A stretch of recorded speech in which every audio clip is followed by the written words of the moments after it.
Measures എന്ന ചാപ്റ്ററിൽ page 148 പ്രവർത്തനങ്ങളാണ് നമ്മൾ ചെയ്യുന്നത്. ഇന്ന് അതിലെ തേർഡ് ക്വസ്റ്റ്യൻ ആണ് ചെയ്യാൻ പോകുന്നത്. From a bangle of radius 3 cm a piece is to be cut out to make a ring of radius 1/2 cm. അതിന് രണ്ട് സബ് ക്വസ്റ്റ്യൻ ഉണ്ട്. First question, what should be the central angle of the piece to be cut out. First question ചെയ്തിട്ട് നമുക്ക് second question നോക്കാം. അതായത് 3 cm radius ഉള്ള ഒരു വളയുണ്ട്. ആ വളയിൽ നിന്ന് ഒരു കഷ്ണം മുറിച്ചെടുത്ത് നമ്മൾ എന്തുണ്ടാക്കുന്നു? മോതിരം ഉണ്ടാക്കുന്നു. 1/2 cm റേഡിയസ് ഉള്ള മോതിരം ഉണ്ടാക്കുന്നു. അപ്പോൾ ആ വളയിൽ നിന്ന് മുറിച്ചെടുത്ത കഷ്ണത്തിൻ്റെ സെൻട്രൽ ആംഗിൾ എന്തായിരിക്കുമെന്നാണ് ഫസ്റ്റ് ക്വസ്റ്റ്യൻ. ഇതാണ് 3 cm റേഡിയസ് ഉള്ള വള. ഈ വളയിൽ നിന്ന് ഒരു കഷ്ണം, അതായത് ഈ AB, ഈ ബ്ലാക്ക് കളറിൽ കാണുന്നുണ്ടല്ലോ, ഈ കഷ്ണം മുറിച്ചെടുത്ത് എന്തുണ്ടാക്കുന്നു? 1/2 cm റേഡിയസ് ഉള്ള ആരമുള്ള ഒരു മോതിരം ഉണ്ടാക്കുന്നു. അപ്പോൾ നമ്മൾ ഈ വളയിൽ നിന്ന് ഒരു കഷ്ണം മുറിച്ചെടുത്തില്ലേ, ആ കഷ്ണം സെൻറ്ററുമായിട്ടുണ്ടാക്കുന്ന ആംഗിൾ, കേന്ദ്രം ഇവിടെ O ആണ്. കേന്ദ്രവുമായിട്ടുണ്ടാക്കുന്ന ആംഗിൾ, അതായത് ഈ മുറിച്ചെടുത്ത കഷ്ണത്തിൻ്റെ അറ്റത്തുള്ള ബിന്ദുക്കൾ Aയും Bയും ആണ്. അത് സെൻറ്ററുമായിട്ടുണ്ടാക്കുന്ന ആംഗിൾ ആണ് നമുക്ക് കണ്ടുപിടിക്കേണ്ടത്. ഇതെത്രയാണെന്നാണ് ചോദ്യം. അപ്പോൾ ഈ വളയുടെ റേഡിയസ് എത്ര സെൻറ്റിമീറ്റർ ആണ് നമുക്ക് തന്നിട്ടുണ്ട്? 3 cm ആണെന്ന് തന്നിട്ടുണ്ട്. അപ്പോൾ നമുക്ക് ഈ വളയുടെ പെരിമീറ്റർ അഥവാ ചുറ്റളവ് കണ്ടുപിടിക്കാമല്ലോ. ഒരു സർക്കിളിൻ്റെ പെരിമീറ്റർ എങ്ങനെയാണ് കണ്ടുപിടിക്കുന്നത്? Perimeter of A circle. R radius ഉള്ള ഒരു സർക്കിളിൻ്റെ പെരിമീറ്റർ 2πr ആണ്. അപ്പോൾ ഈ ബാങ്കിളിൻ്റെ പെരിമീറ്റർ എന്തായിരിക്കും? പെരിമീറ്റർ ഓഫ് ബാങ്കിൾ, ഈ വളയുടെ പെരിമീറ്റർ, ഇവിടുത്തെ റേഡിയസ് എത്രയാണ്? 3 ആണ്. അപ്പോൾ 2π × 3, അതായത് 6π. പെരിമീറ്റർ അല്ലേ, അപ്പോൾ 6π cm.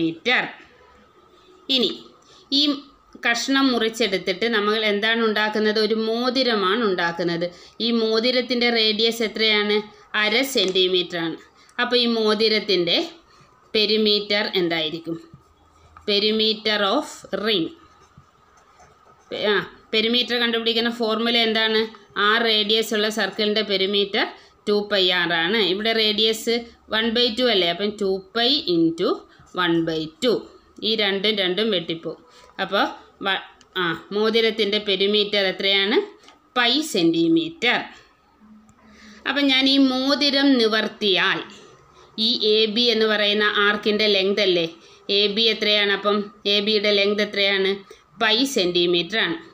ഈ വളയുടെ ചുറ്റളവ് എത്രയാണ്? വളയുടെ പെരിമീറ്റർ എത്രയാണ്? 6π ആണ് അല്ലേ. ഈ AB π ആണ്. അപ്പോൾ 6πയുടെ എത്ര ഭാഗമാണ് π? 6π × 1/6. 6 വെട്ടിപ്പോയി. π × 1 π. അപ്പോൾ ഈ വളയുടെ 1/6 ഭാഗമല്ലേ നമ്മൾ ഈ മോതിരത്തിന് വേണ്ടി മുറിച്ചെടുത്ത കഷ്ണമായ AB. ABയുടെ ലെങ്ത് എത്രയാണ്? π. ഈ വളയുടെ ചുറ്റളവ് അഥവാ പെരിമീറ്റർ എത്രയാണ്? 6π. π ഈസ് 1/6 പാർട്ട് ഓഫ് 6π. 6πയുടെ 1/6 ഭാഗമാണ് π. അതായത് ഈ വളയുടെ ചുറ്റളവിൻ്റെ 1/6 ഭാഗമാണ് നമ്മൾ മോതിരത്തിന് വേണ്ടി മുറിച്ചെടുത്ത കഷ്ണം. അപ്പോൾ ഇതിൻ്റെ സെൻട്രൽ ആംഗിളും ആകെ കോണം എത്രയാണ്? Angle around A point 360, 360ൻ്റെ 1/6 ഭാഗമായിരിക്കും. അപ്പോൾ എത്രയാണ്? 360 × 1/6. 6 ഒരു പ്രാവശ്യം, 36 6 പ്രാവശ്യം 0. അപ്പോൾ ഈ സെൻട്രൽ ആംഗിൾ എത്ര വരും? 60 ഡിഗ്രി. അപ്പോൾ central angle of piece to be cut out എത്ര വരും? 360 × 1/6. 6 ഒരു പ്രാവശ്യം, 36 6 പ്രാവശ്യം, പിന്നെ ഒരു 0 കൂടി ഇല്ലേ, 60 × 1 60 ഡിഗ്രി. ഈ വളയുടെ ചുറ്റളവ് എത്രയാണ്? 6π ആണ്. ഈ മോതിരത്തിൻ്റെ ചുറ്റളവ് അഥവാ പെരിമീറ്റർ π ആണ്. ഈ മോതിരം നിവർത്തിയാൽ AB എന്ന് പറയുന്ന ആർക്ക് ലെങ്ത് അല്ലേ, അപ്പോൾ എ ബിയുടെ ആർക്ക് ലെങ്ത് എത്രയാണ്? പൈ. ഇത് മൊത്തം എത്രയാണ്? 6 പൈ ആണ്. 6 പൈയുടെ 1/6 ഭാഗമാണ് പൈ, അതായത് എ ബിയുടെ ലെങ്ത്. അപ്പം ഈ സെൻട്രൽ ആംഗിളും എന്ത് വരും? ആകെ കോണായ 360ൻ്റെ 1/6 ഭാഗം വരും. 360ൻ്റെ 1/6 ഭാഗം എത്രയാണ്? 60. അപ്പോൾ ഇതിൻ്റെ സെൻട്രൽ ആംഗിൾ എത്രയാണ്? 60 ഡിഗ്രി. ഇനി അതിൻ്റെ second part. The remaining part of the bangle was bent to make a smaller bangle. What is its radius? നമ്മൾ ഈ വളയുടെ ഒരു കഷ്ണം, ഈ കഷ്ണം എടുത്ത് മോതിരം ഉണ്ടാക്കി. ബാക്കി ഭാഗം കണ്ടോ, ഈ റോസ് കളറിൽ കാണുന്ന ഭാഗം, അത് കൊണ്ട് അല്പം ചെറിയൊരു വളയല്ലേ ഉണ്ടാക്കാൻ പറ്റത്തുള്ളൂ. ഈ ബാക്കി റോസ് കളറിൽ കാണുന്ന ഭാഗം കൊണ്ട് ചെറിയൊരു വളയുണ്ടാക്കി. ആ വളയുടെ റേഡിയസ് എത്രയാണെന്നാണ് ഇനി അടുത്ത ക്വസ്റ്റ്യൻ. അപ്പം നമ്മൾ ഇത് മോതിരത്തിന് മുറിച്ചെടുത്ത കഷ്ണം എത്രയായിരുന്നു? പൈ. ഈ വളയുടെ പെരിമീറ്റർ അഥവാ ചുറ്റളവ് എത്രയായിരുന്നു? 6 പൈ. അപ്പോൾ ഈ റോസ് കളറിൽ കാണുന്ന ഭാഗത്തിൻ്റെ നീളം എത്രയാണ്? 6 പൈയിൽ നിന്ന് പൈ കുറച്ചാൽ പോരെ? ഇത് പൈ ആണ്. വളയുടെ ചുറ്റളവ് എത്രയാണ്, അല്ലെങ്കിൽ പെരിമീറ്റർ എത്രയാണ്? 6 പൈ. അപ്പോൾ ഈ റോസ് കളറിൽ കാണുന്ന റിമൈനിങ് പാർട്ടിൻ്റെ ലെങ്ത് എത്രയാണ്? 6 പൈ മൈനസ് പൈ, 5 പൈ. അപ്പോൾ നമുക്ക് എന്തെഴുതാം? Length of balance part of bangle 6 pi minus pi എന്ത് വരും? 5 പൈ. ഈ ബാലൻസ് പാർട്ടായ ഈ റോസ് കളർ വളച്ച് നമ്മളൊരു ചെറിയ വളയുണ്ടാക്കുന്നു. അപ്പോൾ ഈ ന്യൂ ബാങ്കിൾ, ആ ചെറിയ വള, അതിൻ്റെ പെരിമീറ്ററും എന്ത് തന്നെയായിരിക്കും? 5 പൈ. അപ്പം നമുക്ക് എന്തെഴുതാം? പെരിമീറ്റർ ഓഫ് ന്യൂ ബാങ്കിൾ, പുതിയ വളയുടെ പെരിമീറ്റർ എത്രയാണെന്ന് നമുക്ക് കിട്ടി? 5 പൈ. പെരിമീറ്റർ കണ്ടുപിടിക്കുന്നത് എങ്ങനെയായിരുന്നു? 2πr അല്ലേ, ആ റേഡിയസ് ഉള്ള സർക്കിളിൻ്റെ പെരിമീറ്റർ 2πr. 2πr സമം നമുക്ക് 5 പൈ എന്ന് കിട്ടി. നമുക്ക് എന്താണ് കണ്ടുപിടിക്കേണ്ടത്? ന്യൂ ബാങ്കിളിൻ്റെ റേഡിയസ് അല്ലേ. അപ്പോൾ r സമം 5 പൈ ബൈ 2 പൈ. പൈയും പൈയും വെട്ടിപ്പോയി. 5/2 എന്തായിരിക്കും? 5നെ 2 കൊണ്ട് ഹരിച്ചാൽ 5ൽ എത്ര 2 ഉണ്ട്? 2 പ്രാവശ്യം. ഈ 2 4, 1 ബാക്കി. ഇനി ഇറക്കിയിടാൻ സംഖ്യയുണ്ടോ? ഇല്ല. പോയിൻ്റ് ഇട്ടിട്ട് 0. 10ൽ 2 എത്ര പ്രാവശ്യം? 5 പ്രാവശ്യം. 2 10, 0. അപ്പോൾ റേഡിയസ് എത്ര വരും? 2.5 centimetre. Fourth question. The picture shows the parts of a circle centered at each vertex of an equilateral triangle and passing through other 2 vertices. What is the perimeter of this figure? ഇവിടെ ഒരു equilateral triangle വരച്ചിട്ടുണ്ട്. അതിൻ്റെ side എത്രയാണ്? 4 centimetre. Equilateral triangle എന്ന് പറയുമ്പോൾ എല്ലാ സൈഡും ഈക്വലാണ്, ആംഗിൾസും ഈക്വലാണ്. അപ്പോൾ ഓരോ ആംഗിളും 60 ഡിഗ്രി ആയിരിക്കും. എന്നിട്ട് ഓരോ വെർട്ടക്സും സെൻറ്ററായിട്ട് വൃത്തഭാഗങ്ങൾ, സർക്കിൾ പാർട്സ് വരച്ചിട്ടുണ്ട്. അപ്പോൾ ഇത് സെൻറ്ററായിട്ട് സർക്കിൾ പാർട്ട് വരയ്ക്കുമ്പോൾ ആ സർക്കിൾ പാർട്ടും മറ്റ് 2 വെർട്ടക്സിലൂടെ കടന്നു പോകും. അപ്പോൾ നമുക്ക് ഈ ഫിഗറിൻ്റെ പെരിമീറ്റർ, അതായത് ഈ സർക്കിൾ പാർട്ട് പ്ലസ് ഈ സർക്കിൾ പാർട്ട് പ്ലസ് ഈ സർക്കിൾ പാർട്ട് എന്താണെന്ന് കണ്ടുപിടിക്കണം. ചോദ്യത്തിലെ ചിത്രം ഒന്ന് വരയ്ക്കുകയാണ്. നിങ്ങൾക്ക് എന്നാലാണ് പ്രോബ്ലം ശരിയായിട്ട് മനസ്സിലാകുക. ഈ പറഞ്ഞിരിക്കുന്ന പോലെ തന്നെ 4 സെൻറ്റിമീറ്റർ റേഡിയസ് ഉള്ള ഒരു ഈക്വലാറ്റർ ട്രയാങ്കിൾ, സമഭുജ ത്രികോണം ഞാൻ വരച്ചു. ഈ ട്രയാങ്കിളിന് ഞാൻ ABC എന്ന് പേര് കൊടുക്കുന്നു. ഇത് എന്ത് ട്രയാങ്കിളാണ്? ഈക്വലാറ്റർ ട്രയാങ്കിളാണ്. 4 സെൻറ്റിമീറ്റർ ആണ് സൈഡ് എന്ന് തന്നിട്ടുണ്ട്. അപ്പോൾ എല്ലാ സൈഡും എത്രയായിരിക്കും? 4 ആയിരിക്കും. ഇതും എത്രയാണ്? 4 സെൻറ്റിമീറ്റർ. പിന്നെ ഈക്വലാറ്റർ ട്രയാങ്കിളിൻ്റെ ആംഗിൾസ് ഒക്കെ എത്ര ഡിഗ്രി ആയിരിക്കും? 60 ഡിഗ്രി വീതമായിരിക്കും. അതൊക്കെ നമുക്കറിയാവുന്ന കാര്യമാണ് അല്ലേ. പിന്നെ ഓരോ വെർട്ടക്സും സെൻറ്ററായിട്ട് സർക്കിൾ പാർട്ട് വരയ്ക്കുന്നു എന്നാണ് പറഞ്ഞത്. ഈ സർക്കിൾ പാർട്ടിൻ്റെ ഒക്കെ റേഡിയസ് എത്രയാണ്? 4 സെൻറ്റിമീറ്റർ ആണ്. അപ്പോൾ സി സെൻറ്ററായിട്ട് സർക്കിൾ പാർട്ട് വരയ്ക്കുവാണെങ്കിൽ അത് എയിലൂടെയും ബിയിലൂടെയും കടന്നു പോകുമെന്നാണ് പറഞ്ഞത് അല്ലേ. അപ്പോൾ ഞാനത് പൂർണ്ണമായിട്ടും നിങ്ങൾക്ക് മനസ്സിലാകാൻ വേണ്ടി ഒരു സർക്കിളായിട്ട് തന്നെ വരയ്ക്കുകയാണ്.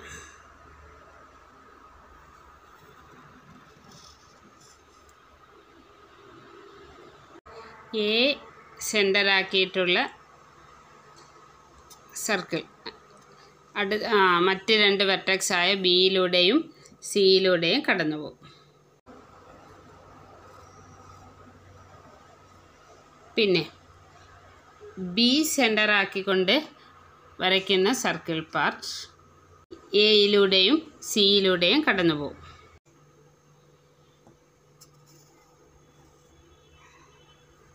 കണ്ടില്ലേ?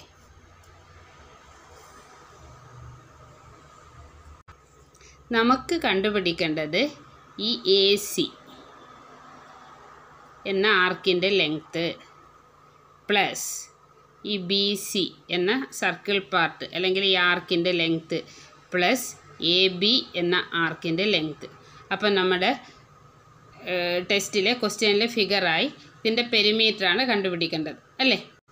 അപ്പം നമുക്ക് ആദ്യം എ സി എന്ന ആർക്കിൻ്റെ ലെങ്ത്ത് കണ്ടുപിടിക്കാം. നിങ്ങൾ നോക്കിക്കേ, എ സി എന്ന് പറയുന്നത് ബി സെൻറ്ററായ ഈ വലിയ സർക്കിളിൻ്റെ ഒരു ഭാഗമല്ലേ എ സി. പിന്നെ എ സി ആ സർക്കിളിൻ്റെ റേഡിയസ് എത്രയാണ്? റേഡിയസ് ഏതൊക്കെയാണ്? ബി എയും ബി സിയുമാണ് റേഡിയസ്. റേഡിയസ് 4 സെൻറ്റിമീറ്റർ ആണ്. പിന്നെ എ സിയുടെ എൻ പോയിൻറ്റ്സ് ആയ എയും സിയും സെൻറ്ററുമായിട്ടുണ്ടാക്കുന്ന ആംഗിൾ 60 ഡിഗ്രി ആണ്. അപ്പോൾ നമുക്ക് റേഡിയസും സെൻട്രൽ ആംഗിളും അറിയാമെങ്കിൽ നമുക്ക് ആർക്കിൻ്റെ ലെങ്ത് കണ്ടുപിടിക്കാമല്ലോ. അപ്പോൾ length of arc A C എന്ന് വരും. Length of arc A C എങ്ങനെയായിരുന്നു ആർക്ക് ലെങ്ത് കണ്ടുപിടിക്കുന്നത്? റേഡിയസ് ആറും സെൻട്രൽ ആംഗിൾ എക്സുമാണെങ്കിൽ 2πr ഇൻറ്റു x/360 ആണ് ആർക്ക് ലെങ്ത് കണ്ടുപിടിക്കുന്നത് അല്ലേ? അപ്പോൾ എ സിയുടെ ആർക്ക് ലെങ്ത് ഇവിടെ റേഡിയസ് എത്രയാണ്? 4. അപ്പോൾ 2π ഇൻറ്റു 4 ഇൻറ്റു സെൻട്രൽ ആംഗിൾ എത്രയാണ്? 60/360. ഇവിടെ നമുക്ക് ഓരോ 0 വെട്ടിപ്പോകും. 36നെ 6 കൊണ്ട് ഹരിക്കാമല്ലോ. അപ്പോൾ 6. പിന്നെ 2നെ 6നെ നമുക്ക് ഹരിക്കാം അല്ലേ? 23 6ആണ്. അപ്പോൾ ഇവിടെ 3 വരും. അപ്പോൾ ഇതെന്ത് വരും? Pi into 4/3. അതായത് 4π/3 ആണ് ഏതിൻ്റെ ലെങ്ത്? എ സി എന്ന ആർക്കിൻ്റെ ലെങ്ത്. ഇനി നിങ്ങൾ ബി സി എന്ന സർക്കിൾ പാർട്ടിൻ്റെ ലെങ്ത് നോക്കിക്കേ. ഇത് എ സെൻറ്റർ ആയിട്ടുള്ള ഈ വലിയ സർക്കിളിൻ്റെ ഒരു ഭാഗമല്ലേ ഈ ബി സി. ബി സിയുടെ റേഡിയസ് എത്രയാണ്? റേഡിയസ് ഏതാണ്? എ ബിയും എ സിയും. റേഡിയസ് 4 സെൻറ്റിമീറ്റർ ആണ്. പിന്നെ ബി സിയുടെ അഗ്രബിന്ദുക്കൾ ബിയും സിയും സെൻറ്ററുമായിട്ടുണ്ടാക്കുന്ന ആംഗിൾ അതല്ലേ സെൻട്രൽ ആംഗിൾ, അത് 60 ഡിഗ്രി ആണ്. അപ്പോൾ എ സിയുടെ ആർക്ക് ലെങ്ത് കണ്ടുപിടിച്ചതുപോലെ തന്നെ ഇതിൻ്റെയും റേഡിയസ് 4ഉം സെൻട്രൽ ആംഗിൾ 60യുമാണ്. അപ്പോൾ എന്ത് വരും? Length of arc B C സമം 2π ഇൻറ്റു 4 ഇൻറ്റു 60/360. നേരത്തെ പോലെ തന്നെ ഇവിടെയും ഓരോ 0 വെട്ടിപ്പോയി. 6 6നെ 2നെ ഹരിച്ചു. 2ൽ 2 ഒരു പ്രാവശ്യം, 6ൽ 3 പ്രാവശ്യം. Pi into 4 4π/3. ഇനി നമ്മൾ കണ്ടുപിടിക്കേണ്ടത് length of arc A B ആണ്. എ ബി എന്ന് പറയുന്ന ആർക്ക് സി സെൻറ്ററായ സർക്കിളിൻ്റെ ഒരു ഭാഗമാണ്. അപ്പോൾ ഇതിൻ്റെ റേഡിയസ് ആയ ബി സിയും എ സിയും 4 സെൻറ്റിമീറ്റർ ആണ്. ഇതിൻ്റെ സെൻട്രൽ ആംഗിൾ എ ബിയുടെ അറ്റത്തുള്ള പോയിൻറ്റ്സ് അറ്റത്തുള്ള എയും ബിയും അല്ലേ അഗ്രബിന്ദുക്കൾ, എയും ബിയും സെൻറ്ററുമായിട്ടുണ്ടാക്കുന്ന ആംഗിൾ 60 ഡിഗ്രി ആണ്. അപ്പോൾ മറ്റ് രണ്ട് ആർക്കിൻ്റെ ലെങ്ത് പോലെ തന്നെ റേഡിയസും 4 ആണ്, സെൻട്രൽ ആംഗിളും 60 ആണ്. അപ്പോൾ എന്ത് വരും? Length of arc A B equal to 2π into 4 into 60/360. അതും എന്ത് തന്നെ വരും? 4π/3. അപ്പോൾ നമുക്ക് പെരിമീറ്റർ അല്ലേ കണ്ടുപിടിക്കേണ്ടത്. ആ ഫിഗറിൻ്റെ പെരിമീറ്റർ കണ്ടുപിടിക്കുക എന്നായിരുന്നു question. Perimeter of the figure equal to ഈ 3 ആർക്ക് ലെങ്തും കൂടെ കൂട്ടിയാൽ പോരെ.